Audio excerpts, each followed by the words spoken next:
On va pouvoir commencer cette soirée. Et tout d'abord, on voulait vous remercier d'être venu ce soir pour la présentation de ce nouveau livre d'Attaque avec les éditions de l'Atelier, avec VAP, alias Pauline Varin, L'évasion fiscale, toute une histoire. Donc avec l'équipe du livre, on est très heureux, très heureuse de vous présenter ce projet. On vous propose une présentation en 2 temps. D'abord, on va revenir sur l'origine de ce livre, son originalité aussi. Et cette première introduction se fera à 3 voix, avec donc Camille Deltombe pour les éditions de l'Atelier, qui est donc l'éditrice du livre, Nolwenn Neveu pour Attaque, qui est la coordinatrice du livre également, et Pauline Varin, donc alias VAP, qui donc reviendra sur son travail d'illustration et de BD. Alors on a tout particulièrement voulu mettre en valeur ce travail, et vous le verrez peut-être dans un deuxième temps plus convivial où on pourra circuler, échanger avec les autrices, les auteurs. Il y a des planches, dont des originaux, des dessins de Pauline qui sont exposés un peu partout dans la salle. Donc on vous invite à aller les regarder. Et comme vous le comprendrez, ces illustrations, ces BD occupent une place très importante dans ce livre qui se veut s'inscrit dans la tradition de l'éducation populaire. Donc dans un deuxième temps, on aura une deuxième table ronde avec des co-autrices, co-auteurs du livre, qui reviendront sur des thèmes qui sont abordés dans le livre, autour évidemment de l'évasion fiscale.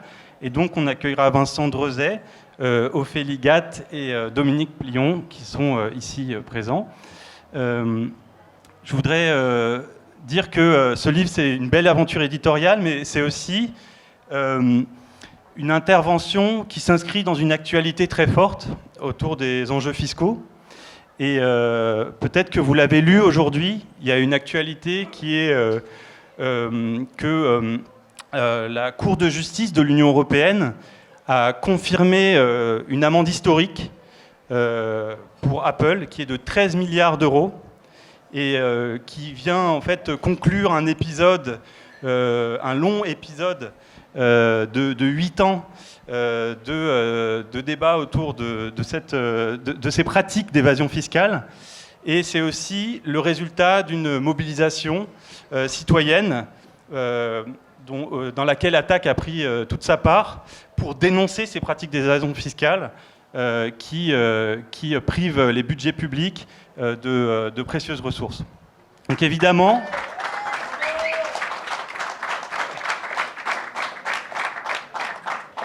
il reste beaucoup à faire sur la question, mais au moins ça montre que des victoires sont possibles dans la lutte contre l'évasion fiscale, et c'est bien le message qu'on essaye de porter dans ce livre.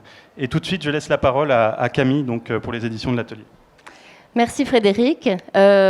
Commencer d'abord par te présenter. Tu nous as présenté toutes les 3, mais donc Frédéric Lemaire qui a œuvré à la coordination de l'ouvrage avec Nolwenn.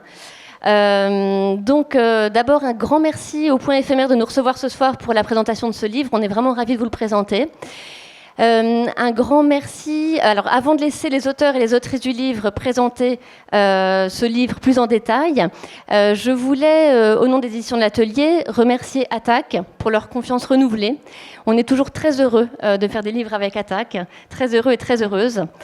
Et on est très fiers d'éditer ce livre qui s'inscrit parfaitement dans la volonté qui est vraiment l'un des piliers de notre maison d'édition, de porter au grand public des sujets complexes qu'il est indispensable de comprendre pour lutter contre les inégalités et pour faire bouger les lignes.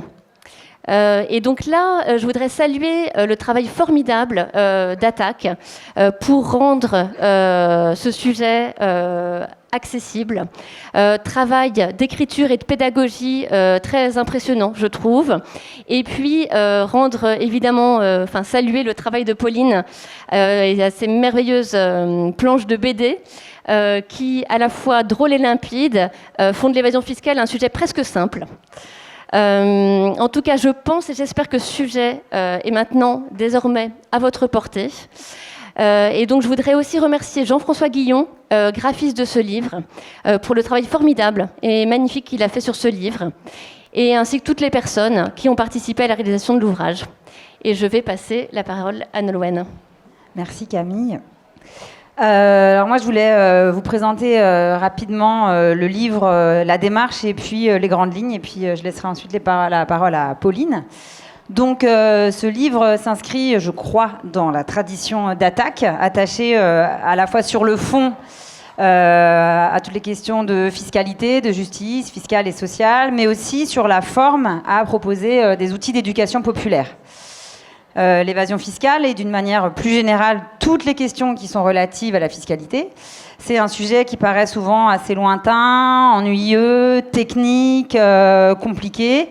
Et pourtant, il nous a semblé à Attaque que les questions d'évasion fiscale et de fraude fiscale sont des questions importantes pour comprendre le monde dans lequel nous vivons et surtout une bonne partie des choix économiques qui ont été faits ces dernières décennies.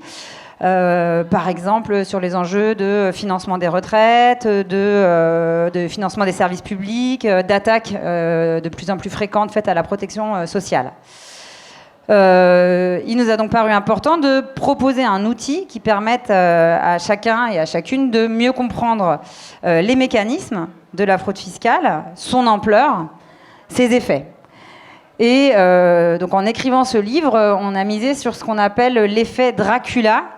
L'idée, c'est que l'évasion fiscale, elle a besoin du secret pour se développer, et que du coup, en faisant la lumière sur ce phénomène, c'est-à-dire en essayant de comprendre comment font les fraudeurs, en essayant d'évaluer les montants qui échappent à l'impôt, d'essayer de saisir ses conséquences, eh ben, il nous a semblé que c'était déjà agir, déjà lutter, et à terme, l'idée, c'est, comme les vampires, de faire disparaître l'évasion fiscale. Mais une fois qu'on en est là, donner envie de lire un livre de 150 pages sur l'évasion fiscale, c'était ça le vrai défi. Et donc on a cherché non seulement à expliquer la fraude fiscale, mais encore plus à raconter une histoire. Donc le sous-titre du livre, c'est « Toute une histoire ». Et donc l'histoire de l'évasion fiscale, ou plutôt ses histoires.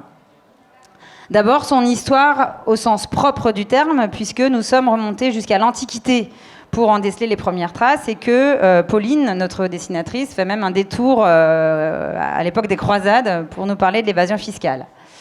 Raconter l'histoire de l'évasion fiscale, et raconter aussi comment c'est notre histoire, puisque, on l'a déjà mentionné, mais l'évasion fiscale, c'est la sécession des riches qui refusent de contribuer au bien commun, et ça a des conséquences très concrètes sur nos vies. Là encore, Pauline l'illustre dans une de ses bandes dessinées.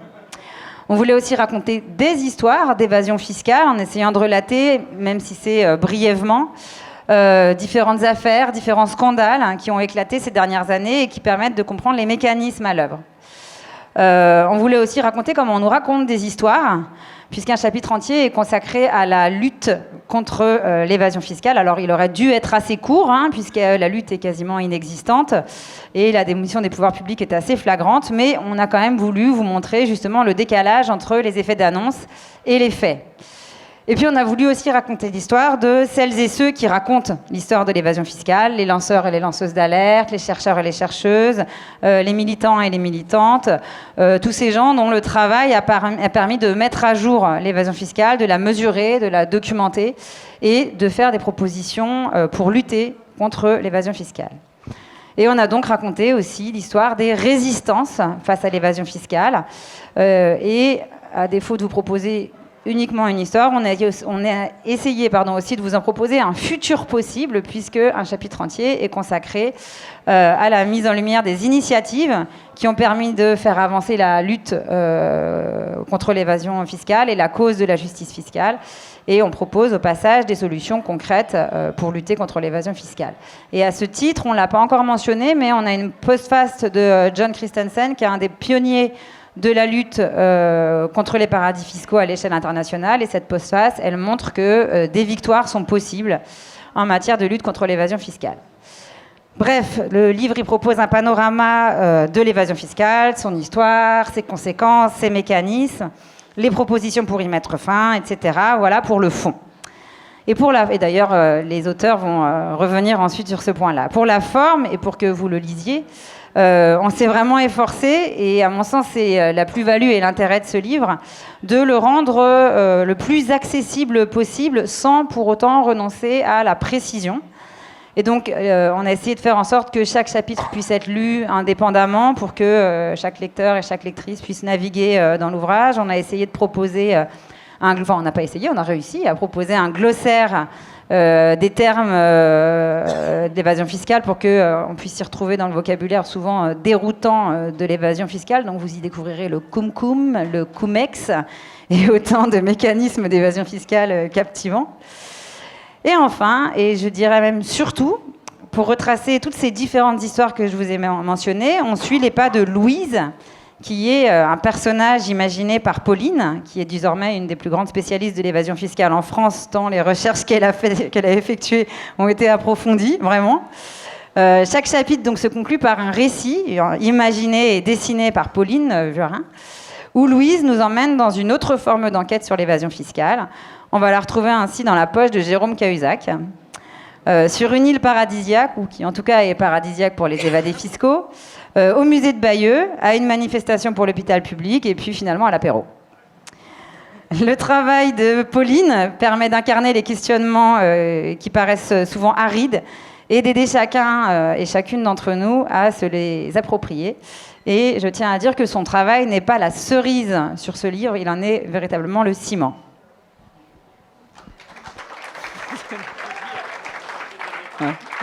Je vais devoir passer après ça.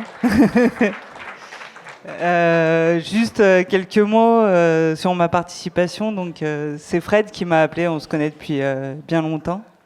Pour la genèse du livre, il m'a appelé et il m'a dit ça te dit de faire des dessins sur l'évasion fiscale. Moi, c'est un drôle de sujet quand même. Moi, je viens plutôt des syndicats paysans. J'ai fait de l'histoire auparavant, j'ai pas trop fait d'école d'art. Et j'ai su par la suite que c'était quand même sa copine qui avait un peu insisté en disant allez, vas-y, appelle-la, ça serait cool quand même qu'il y ait des illustrations. Et voilà, donc on a commencé comme ça, c'est Esther. Elle est là-bas. Voilà. Du coup, je suis tombée sur le sujet. C'est vrai que ça m'a pas fait trop peur, bizarrement, parce que c'est vrai que quand on parle d'évasion fiscale, on peut se dire oh là là, c'est pas une BD sur les armes, quoi. Donc il faut y aller. Et du coup, je me suis lancée dans le sujet avec plutôt de l'enthousiasme, parce que je me suis dit que dessiner des ultra riches qui font des trucs pas chics, en fait, c'est quand même un peu rigolo, quoi. On va pas se mentir, j'étais assez satisfaite. Et du coup, vous trouverez dans le livre sur tout le texte, en fait, j'ai fait pas mal d'illustrations et j'ai un peu réagi par rapport aux acteurs. Donc, il y a les évadés, donc les ultra riches qui sont un peu beaucoup en vacances ou en train de faire des loisirs et qui discutent. Il y a les avocats fiscalistes en filigrane qui passent de temps en temps. Et il y a un peu le contrepoint avec les gilets jaunes qui ont des grosses pancartes et qui sont là pour dénoncer un peu ce qui se passe et pour dire que le cochon est pas très bien réparti, quoi. Voilà. Et donc ça, c'est toutes les illustrations que j'ai fait un peu sur le corps de texte. Et après, il y a Louise. Louise, c'est un personnage qu'on a créé tous en commun. En fait, on peut dire que je suis pas. C'est quand même ton idée. Oui, ouais, bon, ça a été vraiment un comité de rédaction. On s'est dit, on part sur quoi il faudra un fil conducteur pour tout le bouquin, ça serait bien. Est-ce qu'on fait une chose ou on perd un personnage et là, on s'est dit que c'était bien de faire une militante. Une femme, parce qu'on est quand même au 21e siècle, donc il faut y aller, quoi. Et on l'a appelée Louise, parce qu'on s'est dit Louise Michel, c'est pas mal, et puis on n'a pas 46 000 figures historiques super connues au niveau féminin, alors Louise Michel, c'est pratique. Et là, Nolwenn a dit Louise attaque. C'était super. On était dessus, c'était parti, quoi. Et d'ailleurs, Louise Attaque est à la fête des Luma le week-end prochain pour les jeunes qui connaissent pas encore, comme ça remet un peu. Et pour la petite anecdote, quand je suis arrivé à Gare de Lyon pour cette présentation, parce que j'habite à Sète, il y avait une fanfare qui jouait Louise Attaque. Voilà. Donc Louise, c'est un personnage, c'est une vraie militante d'Attaque, avec des petites caractéristiques quand même. Elle a la marinière de Où est Charlie, elle a le sac du vieux campeur, elle a des petites sandales des Cévennes et son bâton de pèlerin.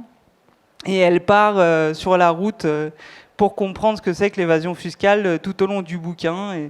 Et mon intérêt à moi, parce que Vincent Drezet me proposait des sujets toujours aussi sexy, comme la liste des paradis fiscaux qu'avait fait l'Union européenne. Donc mon intérêt à moi, c'était de trouver quand même des histoires, des vraies histoires, des vraies si petites histoires pour raconter l'évasion fiscale.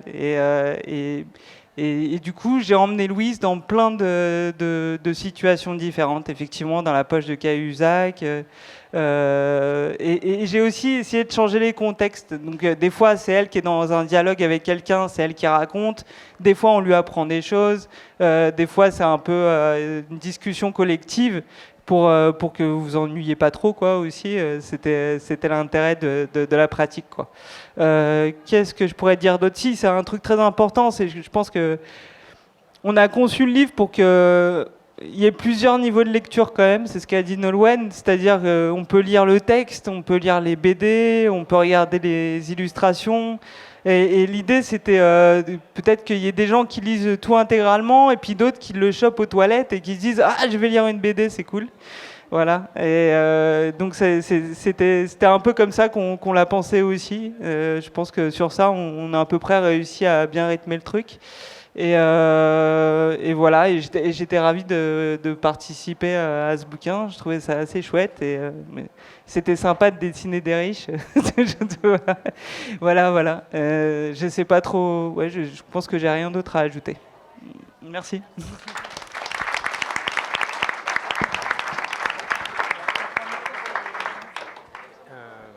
On enchaîne avec la deuxième table, parce que sinon on peut prendre des questions. Non, on va enchaîner, je pense. Ce sera plus simple. Et puis après. Oui. Donc on va enchaîner avec la deuxième séquence de ce débat. Et puis après, on aura un petit temps pour échanger rapidement, mais surtout, vous pourrez mettre à profit un peu le temps convivial pour échanger directement avec les autrices, les auteurs, avec Pauline, et boire un petit verre. À savoir qu'il y a de quoi manger et de quoi boire qui sera prévu là derrière au niveau de la petite exposition. Et donc maintenant, on va revenir sur donc un peu les différentes questions qui sont soulevées par le livre, avec donc Vincent Drezet, Ophélie Gatt et Dominique Plion, qui vont chacun aborder un aspect différent du livre. Et je vous laisse du coup la parole. Et a priori, voilà, on peut fonctionner dans ce sens-là. Merci Fred. Bonjour à toutes et tous. C'est un régal c'est toujours sympa de présenter un bouquin, mais alors celui-là vraiment c'est un régal parce que c'était superflu d'entre nous, parce que les illustrations apportent une valeur ajoutée sans pareil, hein, je le dis sans flagornerie, vraiment Pauline le boulot c'est énorme, et en plus il tombe au bon moment. On a un beau nouveau gouvernement, un beau PLF qui arrive, enfin bon. Et je vais faire le lien avec ce que tu disais sur... je vais présenter un peu en quoi ça nous concerne toutes et tous. Tu disais que tu étais en lien avec les syndicats paysans. En quoi l'évasion fiscale concerne le monde paysan, par exemple? Quand on voit le schéma d'évasion fiscale de Lactalis et la façon dont cette multinationale fait pression sur les revenus, in fine, des producteurs, on a un lien direct. Alors, il y a un chapitre donc, qui s'intitule l'évasion fiscale, ça nous concerne toutes et tous. On reprend un petit peu les définitions, parce que dans le débat public, on entend beaucoup d'âneries sur ce que c'est que l'évasion fiscale. L'évasion fiscale, en gros, c'est à la fois la fraude et les schémas un peu limites. Voilà, ce qu'on appelle l'optimisation agressive. Comment ça se passe? Parce que je vais faire rapide. On a évidemment différentes techniques. Parmi les plus répandues, les multinationales, vous savez, elles sont implantées dans plusieurs territoires, y compris dans des paradis fiscaux, et elles se facturent, ces filiales-là, elles se facturent des ventes de biens et de services, qu'on appelle les prix de transfert. Le principe, en général, c'est que quand le prix de transfert correspond au prix du marché, c'est légal. Enfin, c'est quand même de l'optimisation, parce que comme par hasard, si j'ose dire, on retrouve des filiales dans des paradis fiscaux. Et souvent, ces prix de transfert sont manipulés, de sorte que vous avez des entreprises établies en France qui achètent à une de leurs filiales dans un paradis fiscaux des biens et des services à des prix prohibitifs. Et c'est particulièrement vrai sur les redevances de marque. Donc on a des schémas d'évasion fiscale de très grande ampleur. Si on songe que les prix de transfert, c'est la moitié du commerce mondial, il suffit qu'une petite partie de ces prix de transfert soit manipulée pour qu'on ait une évasion, une fraude fiscale de grande ampleur. Voilà un exemple parmi d'autres. On a des sociétés écrans, le secret bancaire qui est toujours, qui existe toujours. Les fausses résidences, des particuliers qui achètent des passeports à Malte ou en Chypre, c'est l'Europe, pour se déclarer résident de ces paradis fiscaux et ne pas payer d'impôts en France, par exemple. Qu'est-ce qu'on retrouve donc comme protagoniste? Il faut le rappeler. On a des personnes, des grandes banques, qui ont des filiales elles-mêmes, qui ont des banques privées, qui non seulement gèrent les avoirs de fraudeurs, mais les conseillent. On a des cabinets, grands cabinets, KPMG, Mat Fonseca, par exemple, avec les Panama Papers, on a beaucoup discuté, qui montent une véritable ingénierie et industrie de l'évasion fiscale. Pour qui? Pour leurs clients, qui les payent, bien sûr, avec les fruits de l'évasion fiscale au passage, mais qui sont ceux qui le peuvent. Ce n'est pas le plaisir de stigmatiser les super riches, c'est que c'est eux qui ont les moyens de se payer ces cabinets-là et de loger telle société ou tel compte bancaire à l'étranger, si possible dans des paradis fiscaux. Pour les multinationales, c'est pareil. La PME du coin, le salarié du coin, il n'a pas les moyens financiers, ne serait-ce que de se payer le conseil, alors encore moins de se livrer à une évasion fiscale de grande ampleur. Mais de grande ampleur parce que les chiffres parlent. Gabriel Zucman, qui travaille beaucoup sur le sujet, avait estimé, même si ça s'est un peu amélioré depuis, que vous aviez environ 8% de la richesse des particuliers qui étaient logés dans des paradis fiscaux. 10 à 12% pour les super riches français. Tax Justice Network, le réseau qui a été monté par John Christensen, qui a fait la postface du bouquin, estime que l'évasion fiscale en matière d'impôt sur les sociétés seulement en France, c'est 27 milliards d'euros par an. Le syndicat solidaire finances publiques, j'avais travaillé sur cette question-là en 2013 et en 2018, avait estimé que la fraude fiscale, c'était 60-80 milliards d'euros, et en 2018, on avait plutôt estimé à 80, voire 100 milliards d'euros. C'est absolument colossal. Quelles sont les conséquences de ça? Il y a des conséquences budgétaires, je ne vais pas faire très très long, bien sûr. On nous serine avec la dette, vous allez voir, pour le prochain PLF, il va falloir encore se serrer la vis parce qu'il y a une dette publique. La dette publique, elle est alimentée par quoi? Une politique fiscale taillée sur mesure pour les plus riches qui provoque des pertes, mais aussi par l'évasion fiscale. Combien d'écoles ont été supprimées du fait de l'évasion fiscale? Ça pourrait être un parallèle intéressant à faire, par exemple, sur la perte des services publics.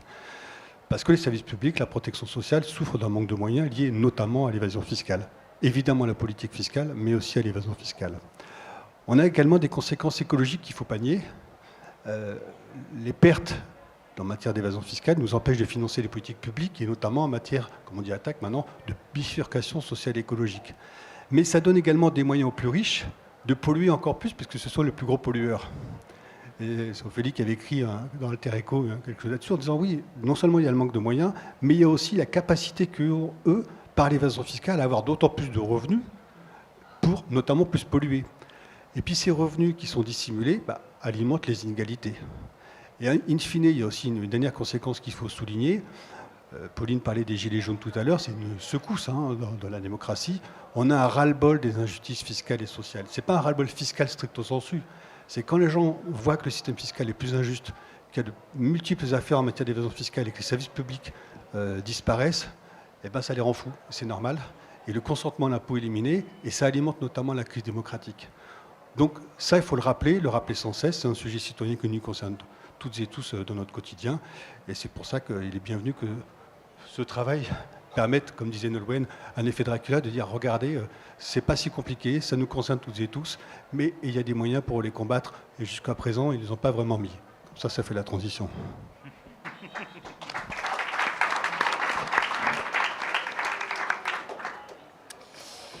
Déjà, un grand merci à toutes et tous d'être présents et présentes.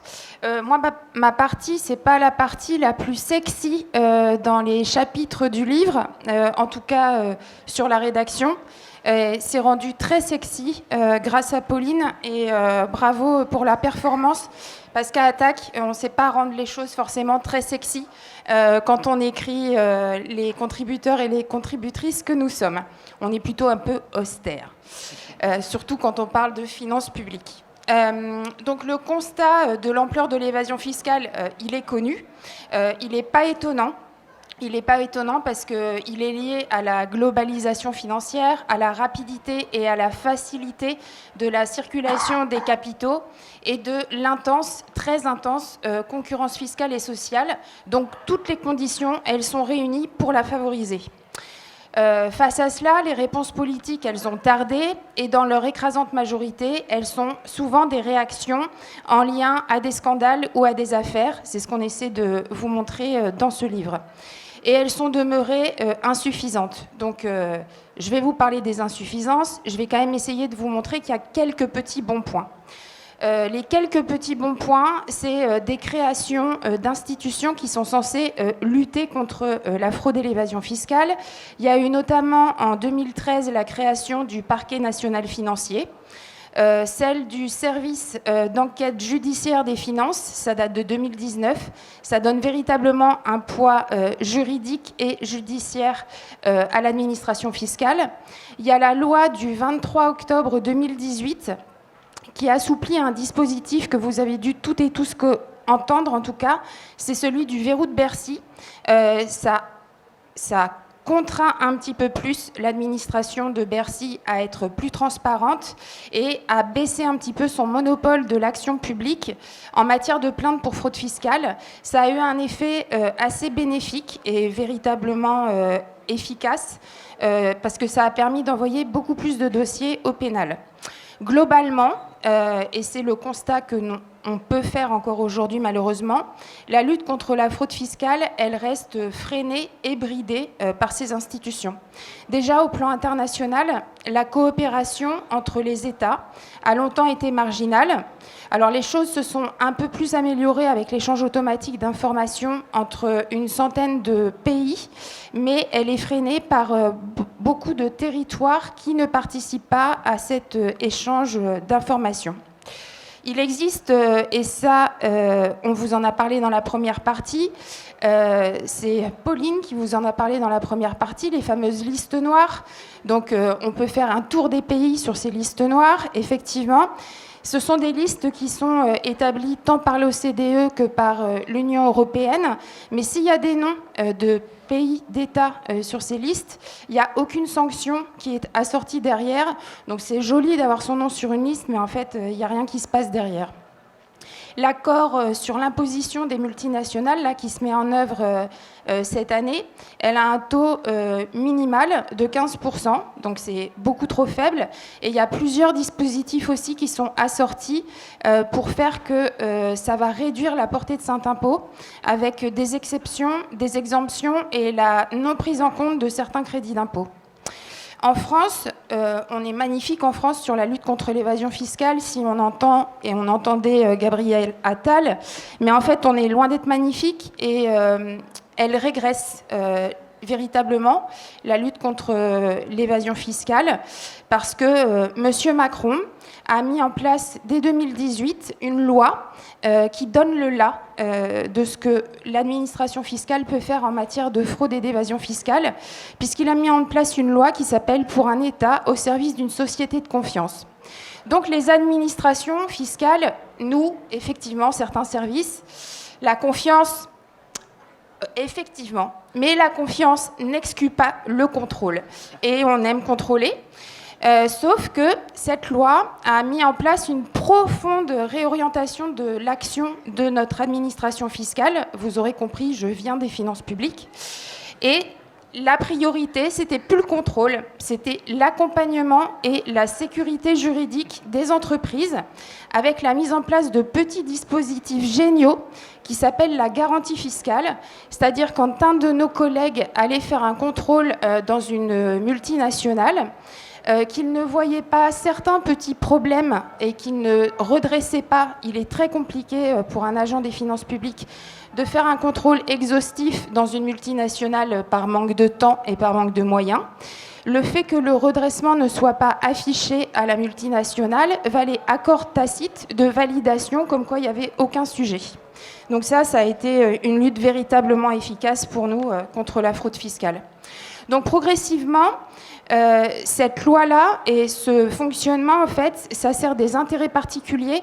Or, le sens de la loi, normalement, est bien de garantir l'intérêt général. Donc il y a eu une bifurcation, pour le coup très négative, du sens de la loi et de l'application de la loi par les agents publics que nous sommes. Les pouvoirs publics ont ajouté à cela certaines petites modernités. L'intelligence artificielle fait partie de cette modernité. On nous l'a vanté comme quelque chose qui donnait une plus-value aux agents dans le cadre de leur travail, qui permettait d'aller plus vite. Ça a été plutôt un rouleau compresseur à des suppressions d'emplois. Donc c'est tout en lien avec les politiques austéritaires. Ça a forcément affecté le contrôle fiscal. En l'espace de 20 ans, rien que la sphère du contrôle fiscal, c'est une petite sphère dans les missions de la Direction générale des finances publiques. Elle a perdu plus de 3000 emplois à cause, entre autres, de la dématérialisation et de l'outrance de l'intelligence artificielle. Pourquoi je vous parle d'outrance ? Parce que l'intelligence artificielle actuellement, dans notre administration, elle représente 50% des contrôles fiscaux qui sont effectués. Malheureusement, sur ces 50% de contrôles fiscaux, il n'y a que 13% des résultats financiers qui sont liés. Donc, on perd de la technicité et l'intelligence artificielle ne remplace pas la technicité des agents. Qu'est-ce que je voulais vous... Ah oui, bah si, un truc hyper important. C'est aussi vu dans le bouquin. Il est difficile pour nous de croire et de faire croire et de valider les propos du prochain gouvernement ou du gouvernement actuel. Je vous rappellerai une petite anecdote. C'est pas moi qui l'ai dit. Et pourtant, on pourrait effectivement valider ça. Chaque fraude fiscale est grave, mais celle des plus puissants est impardonnable. Ça, c'est vrai. Ça a été déclaré le 8 mai 2023 par le ministère des Finances publiques de l'époque. C'était Gabriel Attal. C'était dans le journal du Monde, donc c'est sérieux. Alors effectivement, on ne peut qu'être d'accord. Pourtant, le contenu de son plan, juste derrière ça, ça a été très mince, juste des redéploiements d'emplois, ça veut dire pas d'emplois du tout affectés véritablement à notre administration, la promotion de l'intelligence artificielle et la promesse que d'ici l'année 2027, les contrôles des plus gros patrimoines augmenteront de 25% et que les 100 plus grandes entreprises cotées en bourse seront contrôlées tous les 2 ans. Alors ouais, ok, on peut dire ok et on peut dire même chiche. On peut dire chiche, sauf que les montages qui sont mis en place par les ultra-riches ou par les grandes sociétés sont des montages qui sont particulièrement complexes. Il y a Vincent qui vient d'essayer de vous l'expliquer, que ça demande énormément de temps, que ça demande également des moyens pour accéder à toute l'information et pour pouvoir l'exploiter. Or, la coopération internationale, je vous en parlais juste avant, elle nécessite du temps et des moyens. Et malheureusement, le délai moyen de retour de demande envoyée en coopération internationale aux administrations fiscales étrangères, ça pourrait être l'objet d'un quiz, c'est 274 jours en 2022 et les informations ne sont pas toujours exploitables. Le risque donc actuel, c'est que les contrôles qui sont annoncés, ce soit des contrôles qui soient purement formels et qui ne donnent pas lieu à des investigations réellement poussées. Donc pour nous, en tout cas pour Attac, pour lutter contre l'évasion fiscale, l'essentiel reste donc à faire et c'est Dominique qui a la lourde tâche de répondre à cette question.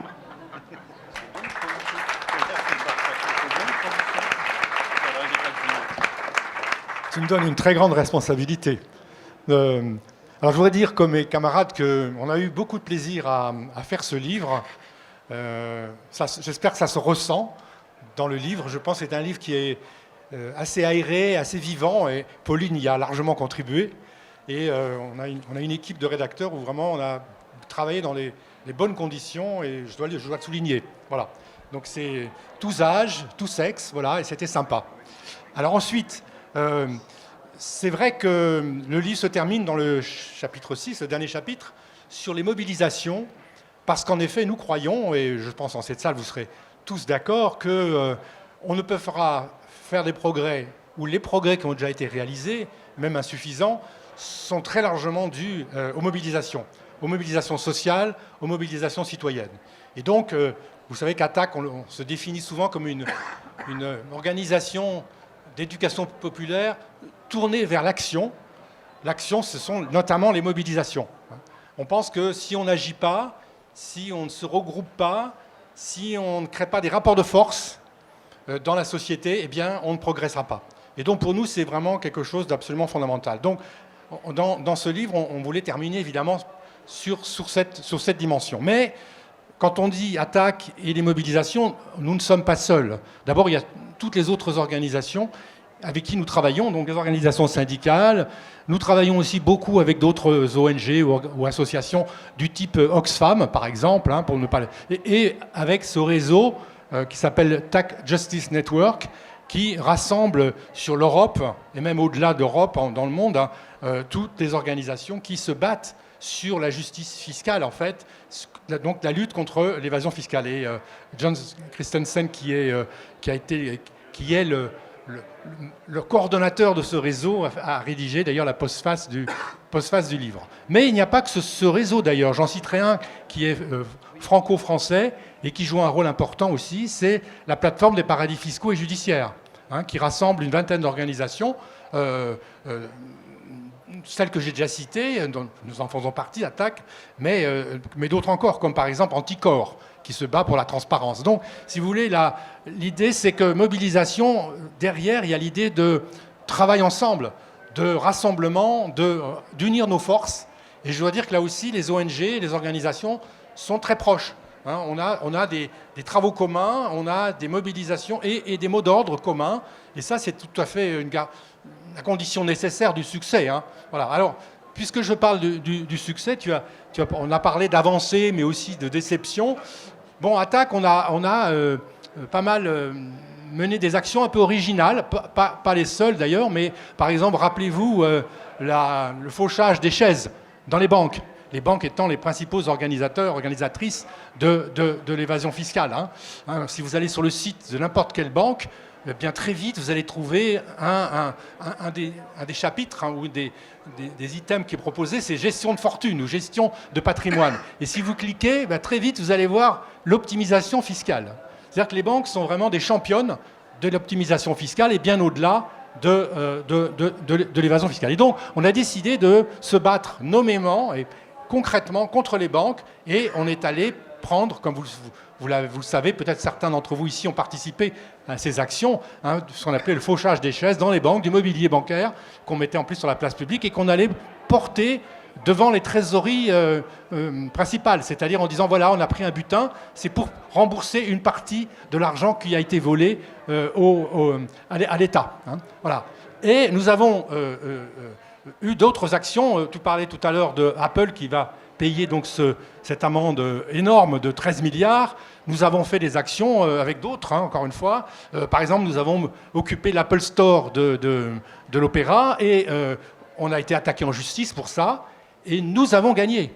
Nous avons gagné. Le tribunal, le juge a considéré que nous étions dans notre rôle dans la société de dénoncer l'évasion fiscale, d'accord, et de porter cela sur la place publique. Et de fait, non seulement nous avons gagné, mais Apple, alors c'est une petite somme, à côté des 13 milliards, a été condamné à nous rembourser les frais de justice. Parce que qui dit attaque en justice, ils nous ont attaqué, donc il a fallu qu'on ait un avocat qui fait un très bon travail d'ailleurs, et ça coûte cher évidemment pour une petite organisation comme la nôtre. Nous avons des militants, des militantes qui ont été mis en examen, je pense à Nicole Brien par exemple, et d'autres, qui ont été à Carpentras, qui a été mise en examen, et qui a été blanchie. C'est-à-dire que le tribunal a considéré qu'elle n'était pas responsable. Donc, si vous voulez, c'est quelque chose d'important. Nous avons eu quelques victoires, bien sûr, bien en deçà de ce que nous espérons en termes de résultats. Alors, puisque je parle des résultats, je vais quand même dire quels sont parlons du futur aussi, hein, les mots d'ordre, les objectifs que nous avons dans les mobilisations futures, mobilisations en cours d'ailleurs et futures. Nous allons commencer une campagne d'ailleurs à partir du mois prochain sur la justice fiscale, où nous mettrons en avant certains de ces mots d'ordre. Bon, le premier mot d'ordre, c'est de défendre une catégorie d'acteurs qui jouent un rôle absolument majeur dans la lutte contre l'évasion fiscale, ce sont les lanceurs d'alerte. Alors, pas que dans le domaine de la fiscalité d'ailleurs, hein, mais dans le domaine de la fiscalité, ils ont un rôle tout à fait important. C'est des gens qui sont admirables. Je pense à quelqu'un comme Stéphanie Gibault, qui s'est battue contre UBS, un géant suisse, hein, eh bien, qui a quelque part bousillé sa vie personnelle et familiale à cause de ça, hein, et qui a été blanchi d'ailleurs, hein, après. On pense aussi à quelqu'un comme Antoine Deltour, qui est à l'origine de ce qu'on appelle les LuxLeaks, c'est-à-dire la démonstration, la dénonciation du comportement du Luxembourg pour organiser tout État européen qu'il est, hein, supposé lutter contre l'évasion fiscale, eh bien, les pratiques du Luxembourg pour faciliter l'évasion fiscale des multinationales. Hein. Et on pourrait citer comme ça d'autres exemples. Et donc, une première revendication, c'est d'améliorer la protection des lanceurs d'alerte. Alors, il y a eu des petites avancées. Il y a une loi qui s'appelle la loi Sapin 2 en France, sous la pression, je pense, très largement du mouvement social et de l'opinion, qui protège en partie les lanceurs d'alerte. Mais ce n'est pas suffisant. On veut qu'ils aient une protection totale, parce qu'il y a, qui vient en collision avec cette idée de protection des lanceurs d'alerte, il y a un principe tout à fait dangereux qui est le secret des affaires. Il y a une directive qui a été votée, hein, décidée au niveau européen, qui protège le secret des affaires, et donc les entreprises peuvent se saisir de ces principes de secret des affaires pour dénoncer les lanceurs d'alerte qui mettent sur la place publique des choses qui devraient rester secrètes et qui pourraient, entre parenthèses, soi-disant, nuire à la concurrence. Hein. Voilà. Et donc ça fait partie des choses sur lesquelles on veut se battre. D'autres acteurs que je voudrais saluer au passage, parce qu'on critique souvent les médias, mais les médias ont un rôle tout à fait majeur, hein, à côté des organisations comme la nôtre, dans la lutte contre l'évasion fiscale et le fait de porter sur la place publique l'évasion fiscale. On pense par exemple aux Panama Papers, eh bien, qui ont été rendus possibles et grâce à un consortium de journaux qui ne sont pas que français. Bon, en France, il y a un journal comme Le Monde, mais à travers le monde, il y a le New York Times, et on pourrait en citer beaucoup plus, qui jouent un rôle très important dans leur travail d'investigation. Et ce sont des alliés de ce point de vue-là, et on doit évidemment les saluer. Alors, parmi nos mots d'ordre aussi, il y a l'idée que, tu disais tout à l'heure, c'est Dracula. Il faut, pour tuer en quelque sorte ou fragiliser les acteurs qui pratiquent l'évasion fiscale, il faut porter au grand jour leurs pratiques, hein, et faire connaître ce qu'ils font. Alors, dans ce domaine, nous avons plusieurs demandes. J'en citerai deux. Hein. Je ne veux pas trop déflorer le bouquin, hein, parce que vous allez l'acheter certainement. Donc, vous allez revoir en détail. Mais je citerai deux demandes que nous avons collectivement, hein, avec toutes les organisations qui se battent contre l'évasion fiscale. Le premier, c'est d'avoir un registre des participations, des filiales à l'étranger, des fiducies, comme on dit aussi, que les banques et les multinationales organisent dans les paradis fiscaux. Hein. Et donc, si on porte au grand jour ceci, c'est un moyen de les fragiliser, c'est-à-dire de dire regardez ce qui se passe, regardez telle multinationale qui a tant de filiales dans les paradis fiscaux. Et on s'aperçoit par exemple que ces filiales sont, pour certaines d'entre elles, pour les banques, par exemple, on a montré que BNP Paribas avait dans les îles Caïmans une filiale où il y avait 2 salariés. En fait, c'était une boîte aux lettres. C'est-à-dire, et d'ailleurs, certains d'entre vous se promènent à Jersey ou Guernesey, enfin dans les anglo-normandes, vous voyez ça aussi. Vous avez des immeubles où il n'y a que des centaines de boîtes aux lettres. En fait, ce sont un des moyens de faire passer, hein, des informations et d'enregistrer offshore, comme on dit, des opérations qui sont donc ensuite protégées contre la lutte contre l'évasion fiscale. Hein. Voilà. Et donc ça, c'est... Alors, l'autre demande que nous avons, et nous avons marqué des points, mais ce n'est pas suffisant, c'est qu'il y ait ce qu'on appelle, excusez-moi pour l'anglicisme, un reporting des filiales à l'étranger des ensembles des multinationales et les banques en particulier, et que ce reporting soit public. Alors malheureusement, aujourd'hui, il n'est pas vraiment public. L'administration fiscale le sait, mais nous citoyens, nous ne le savons pas toujours, loin de là. Et donc, on veut que ce soit mis sur la place publique, de savoir, eh bien, donc c'est un peu parallèle à l'idée du registre, hein, toutes les opérations de création de filiales, d'opérations faites, de montage financier fait à l'étranger par les multinationales. Et donc ça nous paraît très important. Alors ensuite, et là, pour appuyer le travail que font nos amis qui se battent dans l'administration des finances publiques, une des revendications, évidemment, c'est d'arrêter de baisser les effectifs dans l'administration fiscale et au contraire de les augmenter pour rendre plus efficaces et plus intensives les contrôles. Hein. Bon, c'est une évidence, mais vous savoir, vous avez les chiffres, je ne les ai pas, mais combien on a perdu de contrôleurs dans l'administration française, tu dirais combien? Dans le contrôle, plus de 3000, on disait. Plus de 3000 en contrôle, hein, ce que tu as dit tout à l'heure. 40 000 sur tout le reste depuis 40 000 en tout, voilà, et 3 000 sur les dernières années. Donc c'est absolument spectaculaire. Ça montre bien d'ailleurs le manque de volonté politique des gouvernements successifs pour vraiment se donner les moyens de lutter contre l'évasion fiscale. Hein. Voilà. Et donc ça fait partie de nos demandes. Nous considérons que pour que la fiscalité des multinationales ne permette pas l'évasion fiscale, il faut maintenant, nous avons une proposition qu'on appelle la taxation unitaire des multinationales, c'est-à-dire une taxation qui est unitaire, c'est qu'on va prendre l'ensemble du bilan consolidé des multinationales sur tous les pays sur lesquels ils sont présents, donc avec toutes leurs filiales, on va calculer le bénéfice consolidé et ensuite on va l'appliquer dans les pays, hein, cette taxation, en fonction de l'activité qu'elles ont dans les différents pays. Parce que l'évasion fiscale, c'est en quelque sorte délocaliser les revenus dans les pays à faible fiscalité. Donc l'idée, là, c'est de relocaliser, si vous voulez, les résultats, les bénéfices dans tous les pays et de taxer en fonction de l'activité faite dans les différents pays. Donc ça, c'est un combat que nous menons de longue date. On est loin d'avoir gagné, mais c'est un peu technique aussi, il faut reconnaître. Nous avons publié un certain nombre vous avez des notes hein, dans Attac, enfin, sur le site d'Attac, vous pouvez les retrouver. On essaie de décrire ça en détail, parce que c'est vrai que la difficulté de la fiscalité, ça a été dit, c'est que c'est quand même assez technique. Donc pour nous, le défi, c'est de rendre ce sujet qui est si important pour nous, par exemple pour le financement de nos services publics, hein, de le rendre accessible à tout le monde pour que les gens se disent « Ah oui, je comprends, ah oui, je vais essayer de me mobiliser parce que je vois de quoi il s'agit ». Et je terminerai, parce que je ne veux pas être trop long, par une petite pique que je voudrais lancer quand même par rapport au personnel politique, y compris ceux qui sont proches de nous.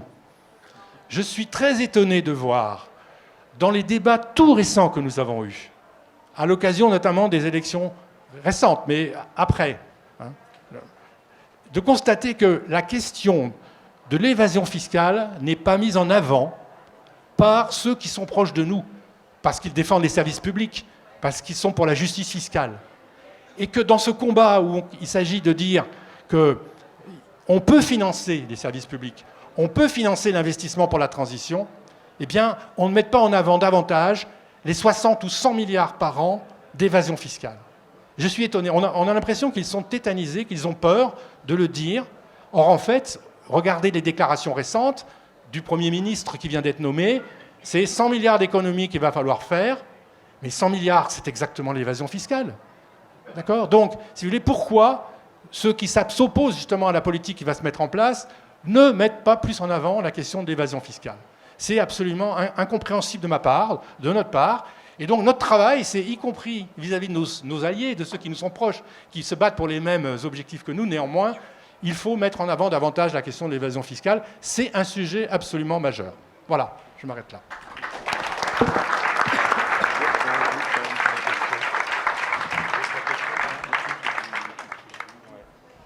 Donc on va conclure là, cette soirée qui a déjà bien avancé, et puis pour se laisser le temps un peu de de cheminer là dans l'exposition, de prendre un petit peu à manger, de boire un petit verre. On va conclure assez rapidement. On va peut-être prendre 2-3 questions, mais ce que je vous suggère, c'est, vous avez identifié les auteurs, autrices, Pauline, si vous avez des questions par rapport au dessin, ce que je vous suggère, c'est d'aller directement échanger du coup avec les uns, les unes et les autres. Je voudrais juste dire un tout dernier mot sur cette question des activités d'attaque, puisque on a justement cette campagne sur la justice fiscale où on essaye de mettre en avant ces mots d'ordre rapport à ce que vient de dire Dominique. Et donc on a un grand forum de la justice fiscale qu'on organise le 5 octobre ici même.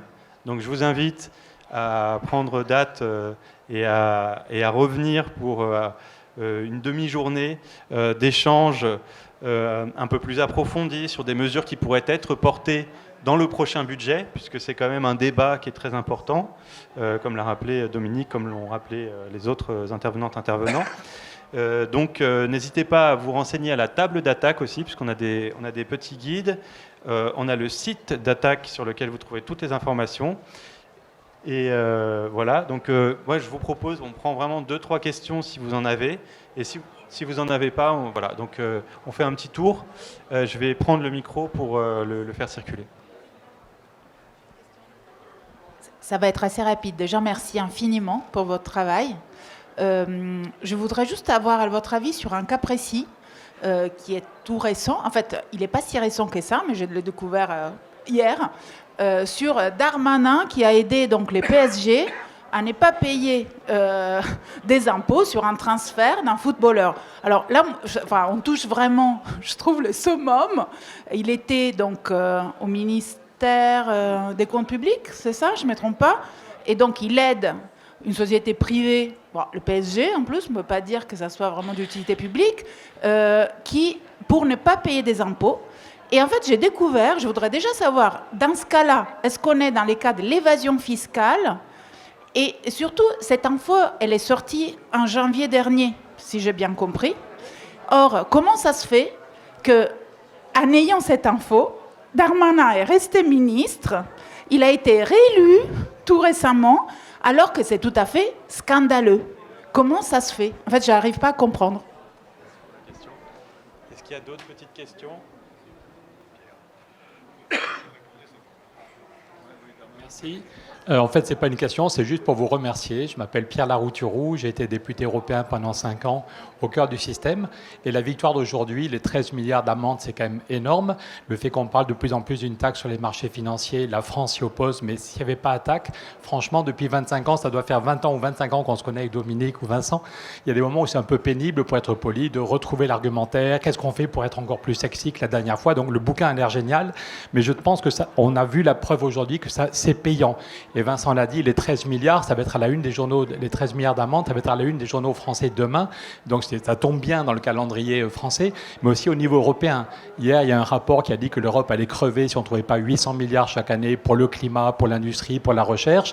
Et dès aujourd'hui, le fait qu'on puisse dire il y a 13 milliards qu'on a trouvés, ça montre qu'il y a un vrai problème et ce n'est pas juste quelques gauchistes.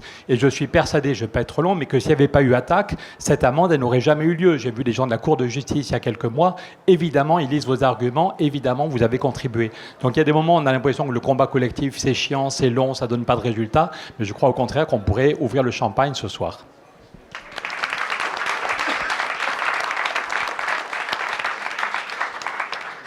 Alors je vous propose du coup de réagir là-dessus et puis on va conclure. Et j'en profite juste pour présenter Jean-François Guillon, qui a donc fait la maquette du journal et qui fait donc partie de l'équipe.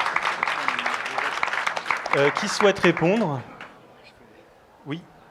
Je vais répondre, conclure, je ne sais pas, vous direz peut-être un petit mot, mais sur l'affaire Darmanin, en fait, ce qui s'est passé, c'est qu'il y aurait eu un geste fiscal sur le transfert de Neymar au PSG. Alors, il faut resituer le truc. Quand Nicolas Sarkozy était président de la République, il a fait une fiscalité, enfin une convention fiscale. Vous savez que la fiscalité internationale elle est organisée autour de conventions fiscales bilatérales que les États se passent entre eux. Et la convention fiscale France-Qatar est particulièrement avantageuse. On peut même se demander si ça n'a pas été juste à sur mesure pour le PSG. Voilà, typiquement, en matière d'ISF, il y a d'exonération. Maintenant, il n'y a plus d'ISF, mais à l'époque, il y en avait. Enfin, c'était particulièrement avantageux. Et la question, alors vraiment juridique qui se pose, c'est de savoir si l'accord qui a été passé prend les allures d'un rescrit ou pas. Un rescrit, c'est quoi? C'est quand un contribuable, une entreprise dit « Voilà, j'ai tel montage ou telle question, dites-moi les conséquences fiscales. » Et l'administration fiscale s'engage en disant « Ça veut dire ça, ça veut dire ça. » Parfois, les rescrits, des rescrits, il y en a 20 000 par an. Hein. C'est des associations, des collectivités locales, etc. Et de temps en temps, c'est très technique. Alors, on verra ce qui sort de ça. Moi, je pense que l'opération sera légale parce qu'elle découlera d'une convention fiscale avantageuse et que ça se créera dans le cadre d'un rescrit. Le problème, ce n'est pas la légalité de tout ça, c'est la légitimité de tout ça. Et c'est bien un des problèmes de l'évasion fiscale, c'est qu'on a pas mal d'acteurs économiques qui disent « Ah, mais ce que je fais est légal ». Oui, mais en fin de fine, tu ne payes pas d'impôts, donc il faut revoir la loi, parce que la loi est allée trop loin. Et parfois même, tu la fraudes. Voilà.